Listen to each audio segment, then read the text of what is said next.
Today is the 18th of June 2023. I'm in Gamla Uppsala in this beautiful camp for Vendeltiden. And I'm the presence of a young man who came all the way from France just to show his beautiful work. Will you please introduce yourself? What's your name? Yes, I am Xavier. I'm from Normandie, France, and I was invited by the Swedish group and the museum to make an emission and to present Frankish Merovingian culture, which is on the same timeline in France as the Vendeltiden. Xavier, you have told me that you come from Normandy. Yes. There's this Swedish Viking king that had emigrated. His name is Rollo. I suspected that you are maybe some at some point maybe one of his descendants. Maybe, but it's a lot of maybe because there were plenty of men that came by there at the time, and it's very difficult to track down people on centuries. So, as many people whose families or part of families are in Normandy for a long time, I have people in my family whose family names are from Scandinavian origin, but I don't know who exactly these people were or do, or I just can guess. Xavier, I've done my own research at some point, and I noticed that the tattoo that you have on your neck, it's a Viking sign. In fact, it's a little bit more complicated than that. It's from Scandinavia, Yeah, but it's from an Icelandic book yeah. from the 100, 1000 and 100, 1600 years. Yeah. I don't know which century. 400 years back in time.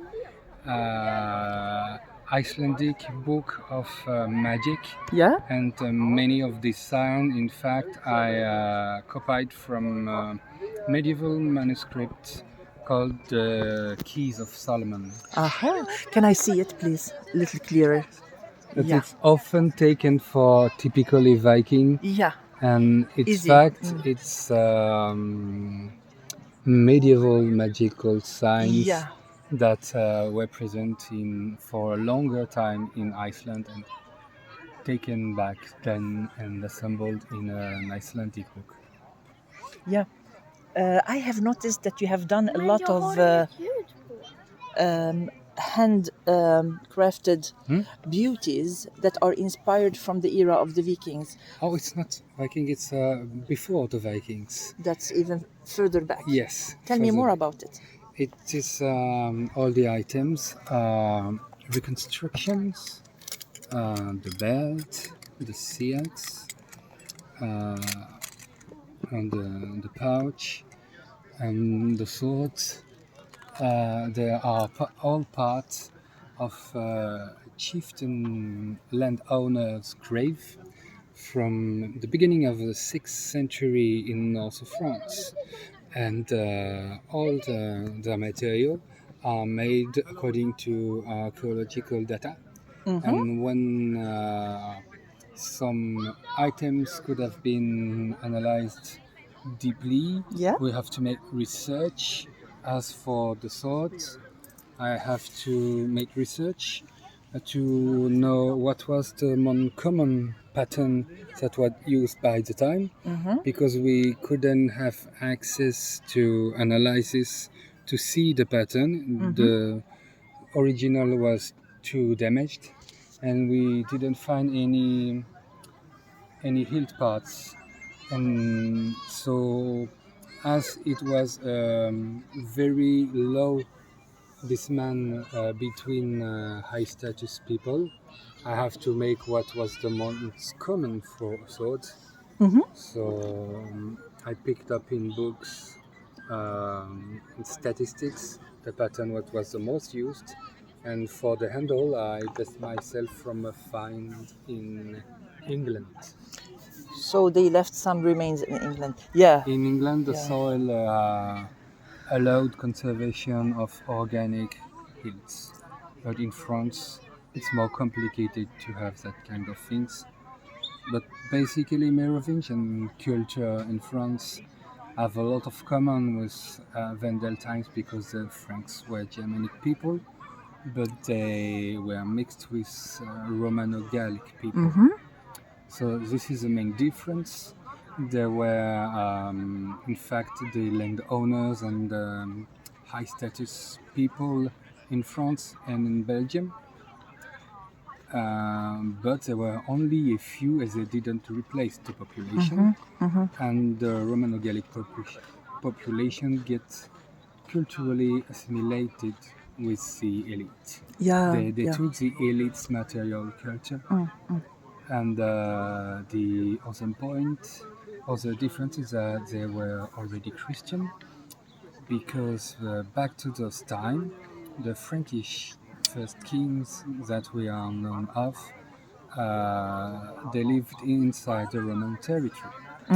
And in exchange for living in the Roman territory, they have to do military service in defense of the borders of the empire. And they had dignities as consul and general of Roman armies. So when the empire collapsed under its western part, these were the people who were the more capable of maintaining cohesion in society. And where the legions were gone and there was no more emperor in the western part, they were kings of their people and recognized by Byzantium as consul and generals of Gauls. Yeah. So in fact, it was a very soft transition. Xavier, for a person who's not so, who haven't done so much research, can we say that Vendeltiden is a little bit way back than Vikingtid? Yes, it's the period just Before. the Vikings. Yeah. And in fact, we have finds in the Baltic Sea, Yeah. on Baltic Sea Island on Sarima. We have funeral boat graves with sword typology, and pommel with ring-hilted sword and garnet and kind of stuff that allow to date them to the Vendel era. And in fact, is mainly related to Old Uppsala and all the Vendel and Valsiad graves, because it's the same material culture, Yeah. but in a context of raiding in other countries. So it led archaeologists to ask themselves what date, what timeline, what date should we choose for the beginning of the Viking era, because in fact this boat grave funeral and the stuff were from the Vendel era, but came from men who came to plunder other countries. So it's not fixed in time, it's not stuck in time. You just have to view all the history as a spectre, as a continuum. And it's the better way to see things. But Viking activities like going far from home with boat and plundering, in fact, began during the Vendel era. It's just more comfortable for us to put precise dates on events. Yeah, I know, yeah. Simplifying. Xavier, I'm very delighted that I got the chance to interview today and to meet you today.